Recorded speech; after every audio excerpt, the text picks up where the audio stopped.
Okay, welcome to ACE's Lunch and Learn. This is a weekly webinar series that is hosted on our YouTube page. So after a live webinar, you can find these on YouTube and share them with others.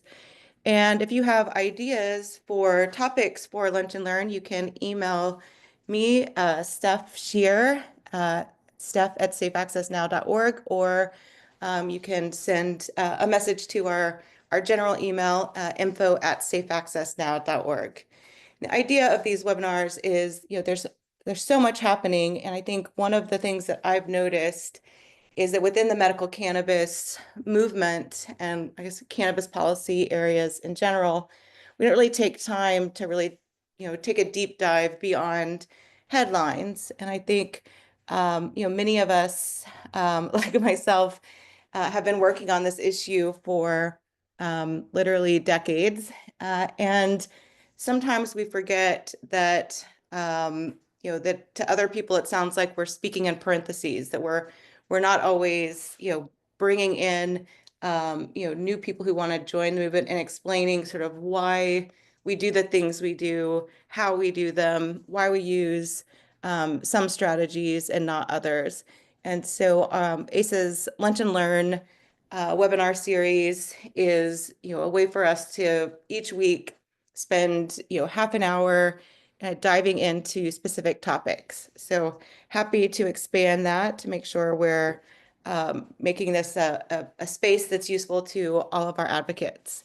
So last week we talked about defensive strategies and about, really how we're kind of entering this new Congress and this new administration, kind of under fire. And so, that includes, potentially having to really fight hard to keep our protections under the CJS amendment, which is an amendment to the Department of Justice's budget that keeps the federal government from enforcing federal cannabis laws. There's obviously, with the change in the Senate from the election, some of our biggest opponents are now in leadership. So, getting ready to fight that battle. The new head of DEA is remarkably anti-cannabis. Luckily, it looks like he doesn't have a lot of people that agree with him, but he's been very vocal during the rescheduling process, and so we have a sense of sort of where that office stands as far as the evolution of cannabis. We also have the Project 2025 cohort that are surrounding the president that include very anti cannabis elements, but specifically bringing in ideas of strengthening federal government's ability to enforce federal laws, which of course that greatly impacts medical cannabis. We had a legislative session last year where there weren't very many medical cannabis bills, if really sort of small amendments that focused on specialized groups, but nothing looking at a comprehensive plan for medical. And the legislation that did get introduced, had a solution of putting cannabis in FDA and regulating it like tobacco, which would be a huge problem for medical cannabis. There's this sort of backlash happening in the media around, everybody using cannabis, the way the news makes it sound, and everybody has cannabis use disorder. So a lot of misinformation that we have to deal with, and that misinformation includes our champions on Capitol Hill. So all of that kind of creates this environment of defense. But if anyone who has played any type of sport knows that one of the best defenses is often an offensive. So, right now, the United States, due to really things that have happened over the last few years, there's finally this big crack in the 50-year prohibition of cannabis. And that has really, created this environment where everything is up in the air in a way that medical cannabis advocates have never seen. I mean, we've been working hard over the last 2 decades, to create this crack in the prohibition of cannabis. But with all of these pieces up in the air, um, and the fact that we finally have, FDA, HHS saying that there is currently accepted medical use in the United States, the fact that every state but Idaho, every territory but the Samoas, have medical cannabis programs. The fact that, the agencies that guide Congress are calling for and guiding them, for options of how to move forward with cannabis policy that include elements of our model legislation, including creating an alternative regulatory framework for cannabis and creating a new schedule for cannabis.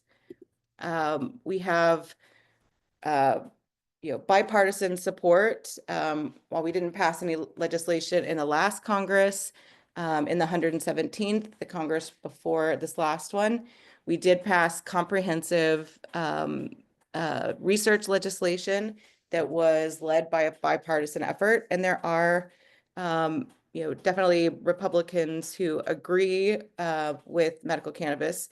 And when you have an issue that has 90 to 93% support nationwide, that is inherently bipartisan. So, there is a lot that we can be, you know, positive about, and part of this is making sure that those who have the potential to change policy are seeing these facts the way that we see them.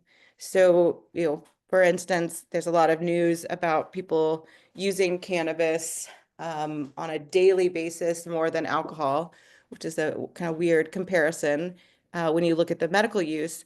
But if you dive into that data of why people are using cannabis every day, you're going to see studies like this one that show that patients are actually not just using medical cannabis as an adjunct therapy, adding to existing medications, but they're actually replacing prescriptions and substituting cannabis for those prescriptions, which accounts for daily use of cannabis, which is how people take medication. And so part of an offensive strategy is taking this data and showing it, not, to policymakers that can make a difference, but also, calling out the press when they're only seeing sort of one side of this data. So we know that cannabis has played a major role and has, a much greater role to play in not only the opioid crisis, but also the pain crisis in this country. We know that our healthcare systems are buckling under huge costs of chronic conditions, and many of these conditions we're seeing cannabis as a source of relief. At this point in time, which is very different from when I started Americans for Safe Access, over 2/3 of doctors see that there is some medical use to cannabis, but only a quarter of them are recommending cannabis. But that means that along that 93% support nationwide, that includes medical professionals that are at least open to finding a way to connecting their patients with this alternative. And so, some of the strategies that we're looking at are, looking at the first 100 days of the Trump administration, and looking at things that that President Trump can do under his powers of POTUS. We're also, encouraging people to reach out to their member of Congress and 2 senators and reintroduce themselves and kind of take the information, the lay of the land, and reintroduce medical cannabis to them with a proactive strategy. And so, these are actions that the president can take, right? He can stop the evictions in HUD. He can create new policies at the Veterans Health Administration.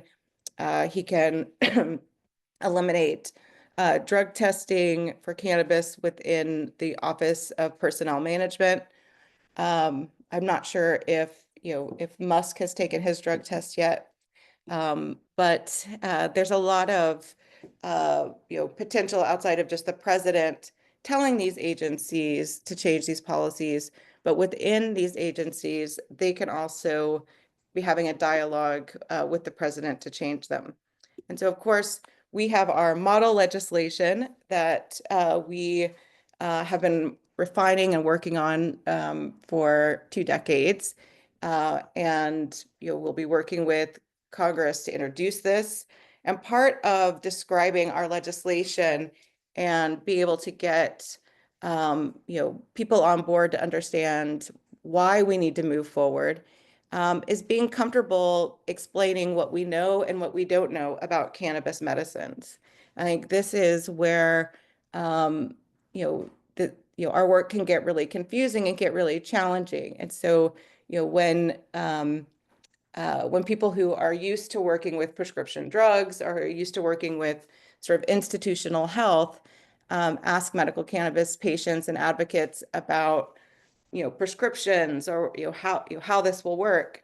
I want to invite you to feel comfortable saying, this is a process that we can create while creating access, and that by creating a designated Office of Medical Cannabis, we'll be able to start answering these questions that will help further integrate cannabis medicines into our healthcare system. But we can do so while fostering safe access. But until we, actually create an office of medical cannabis that can really focus on closing some of these gaps, we're going to be in a perpetual state of compassionate use, which is better than nothing. But you can ask any medical cannabis patient or their caregiver if there could be better information about the products they're taking, about better policies to support their use of cannabis and their rights as a patient to do so. And this can only happen through changes in federal policy. But again, our legislation is completely comprehensive, right? It focuses on moving all of this forward. And while we will be introducing legislation to move this forward, and we'll be carrying out a strategy to get sponsors, to try to get committee hearings, ultimately to get floor votes, right? You guys remember this cartoon about how bills work, right? This will be part of our strategy, but passing bills isn't the only way that we start chipping away at some of the guidance in our comprehensive legislation. So for this Congress, it is Republicans have majority in both the House and Senate, but it's a very slim majority.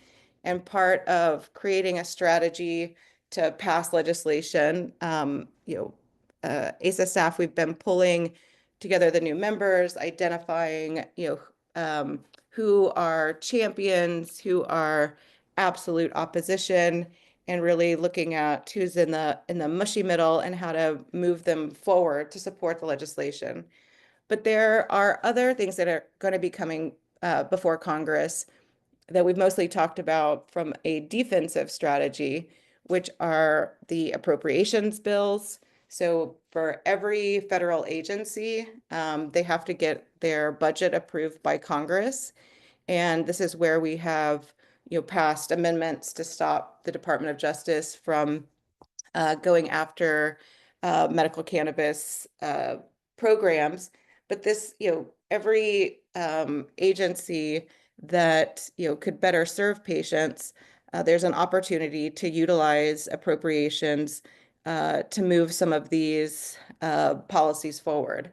In fact, before we passed the Research Act in 2022, a lot of the elements of that legislation we were actually able to move through some through appropriation changes in research, but also just policies set within those administrations. So you can pass legislation, you can pass, measures within appropriations, but you can also work with the leads of, the heads of certain departments to set policy. So, the Veterans Administration, they can make a recommendation to Trump to ask for these policies. You can have people within these agencies advocating for things that would, ultimately be requirements when our law passed.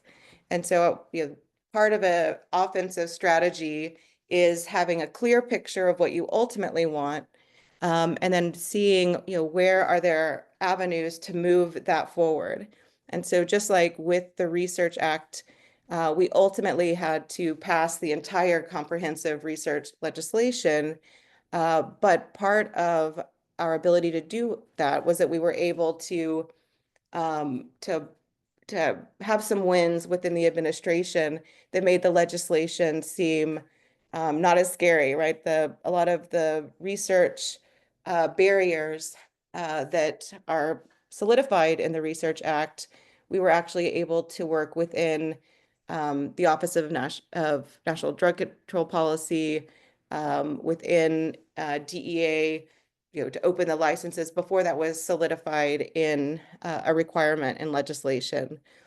And so, one way to think about moving the ball forward is thinking about elected officials or appointments to these agencies, and think about, who are they listening to, right? So if it's not necessarily just you, but within your network, you think about, who agrees with you, who's already, in your circles that wants to see medical cannabis policy advance. And then, you kind of look at where is their overlap. So for instance, for your state senators, um, there are chapters of many organizations that are state-based that agree with medical cannabis policy. And so part of an offensive strategy is picking a winning team. And so when you think of again, the 93% support of medical cannabis nationwide, that doesn't exactly translate into everybody calling their member of Congress and telling them that they want to see change. And so that has to happen through patient advocacy. So ultimately, we want elected officials and people within our agencies, like the head of HHS, the head of DEA, to be hearing from everyone in their circle that they want to see the MCCA pass, the Medical Cannabis and Cannabinoid Act pass, that they just keep hearing it echoed within their network. So when it comes to actually sponsoring or voting for the bill, it's not a surprise, and it's something that they know that their network supports.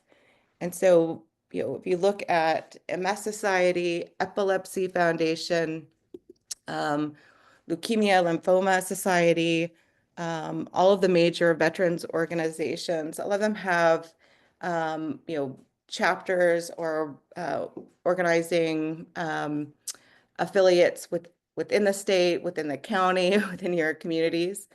If you look at organizations like AARP, who isn't necessarily actively lobbying for medical cannabis legislation, we know that there's a huge shared constituency within these groups that we can work to mobilize to be a part of calling on and pressuring the administration and members of Congress. And so part of creating a strategic plan to move something as huge as comprehensive federal legislation, part of that is really looking and seeing, going through an exercise of who is our network, who are the people that we know we can mobilize.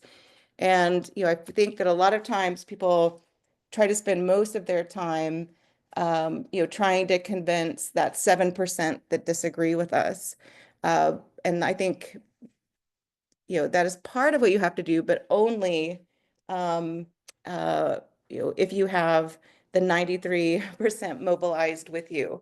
And it's obviously much easier, to convince, the holdouts around medical cannabis policy if they're hearing about medical cannabis from every other part of their network, not just anti-cannabis advocates. And so, part of this is looking at, what is the common ground of the people you want to mobilize, right? Like 93% support is pretty huge, but how are we going to turn that 93% support into action? And part of this is reaching out to these populations and putting things in terms that make sense to them, right? As a medical cannabis advocate, think about how often you are thinking about medical cannabis policy on one hand, and on the other, how often you're surprised when you hear that something is happening. And so obviously part of, activating these organizations that obviously have a lot of other issues in front of them, is really doing this work for them.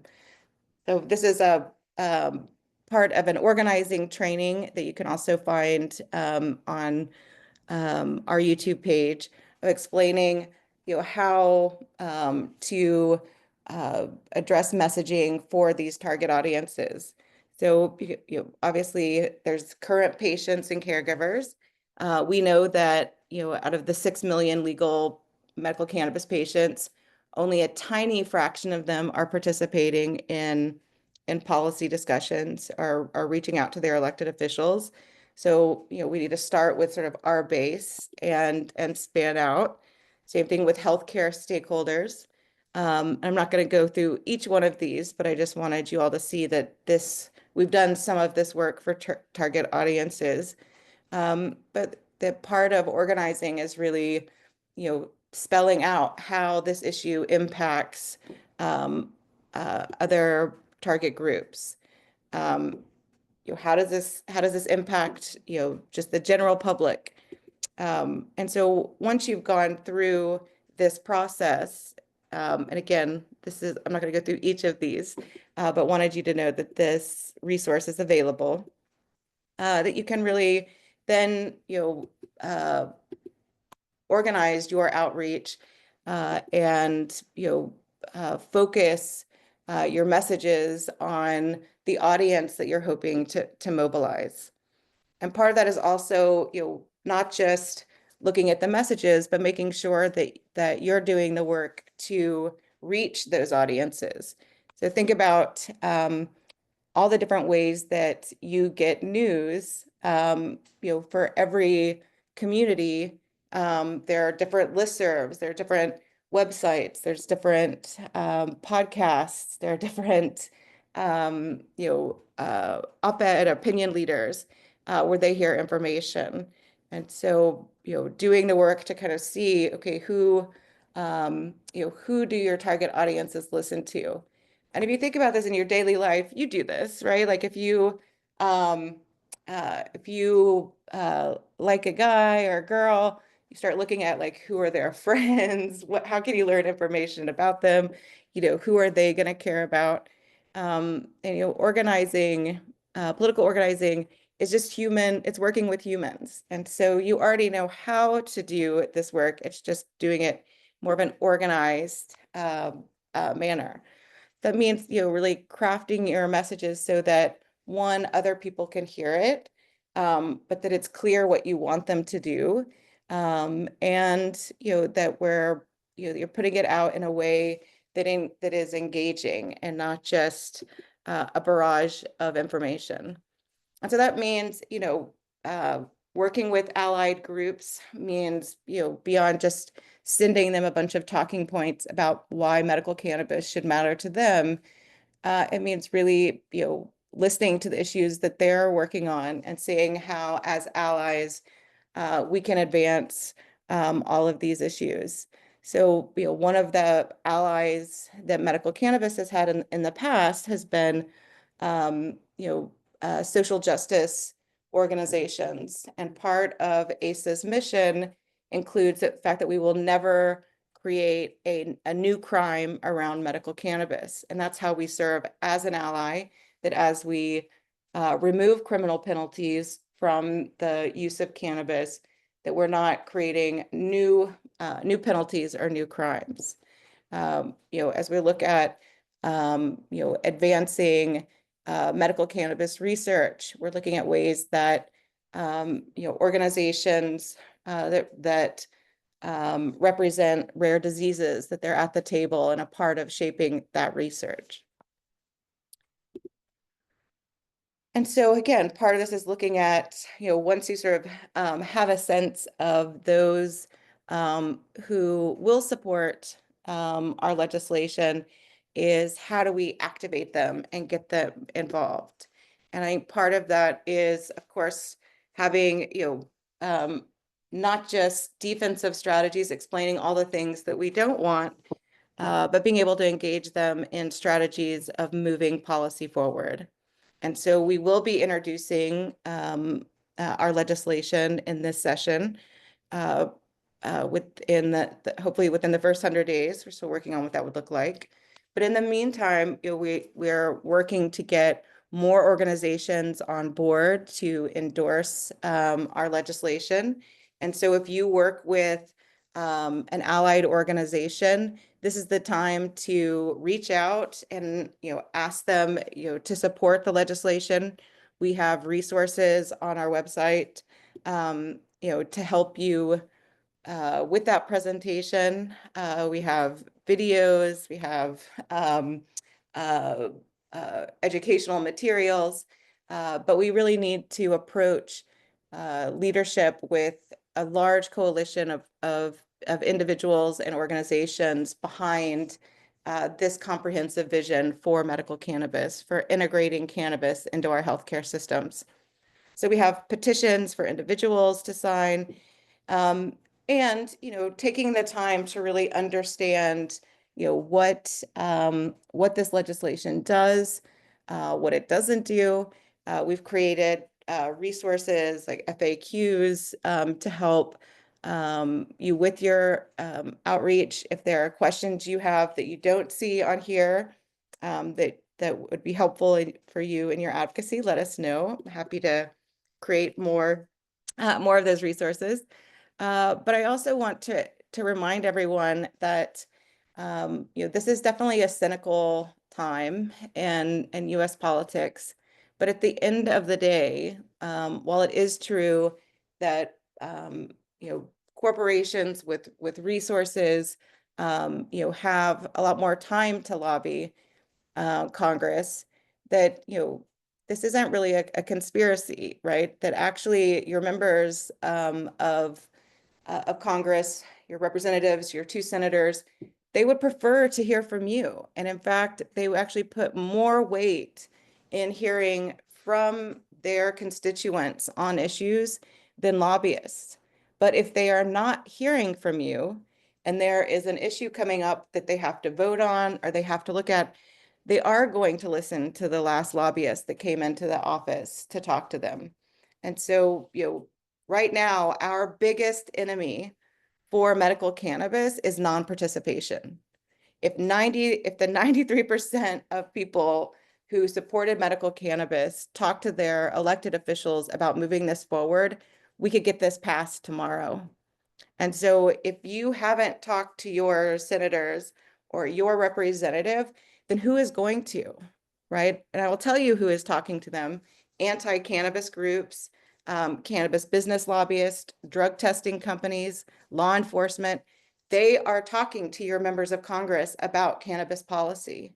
And so if you want your voice to be heard, you have to do it. One of my mentors, Congressman Sam Farr, used to always say, cannabis is not a politics is not a spectator sport. You have to get involved. And so again, We can complain about all of the issues about medical cannabis not moving forward. But if we're not, doing the very basics of letting those in power know that we're unhappy with the status quo, there's not much else we can expect. So again, we have all sorts of resources for you to use in this advocacy. We are going to be, putting out our own hearings. Stay tuned. We're kind of waiting to see what happens with the DEA hearing, to put out our own hearings. Medical Cannabis Awareness Week is coming up, February 15th to 22nd. If you're not signed up for ASA emails, please go to our website, safeaccessnow.org, and sign up so you can get announcements about events that we'll be holding in just a couple of weeks around Medical Cannabis Awareness Week. And again, all of these, this video and other Lunch and Learn webinars are on our YouTube page. While you're there, please subscribe. It helps us reach more people. And all of the resources I talked about are on our website. So yes, we're going to have to be ready for defensive strategies, but the best way for us to beat back some of the issues we have is to play a very strong offense.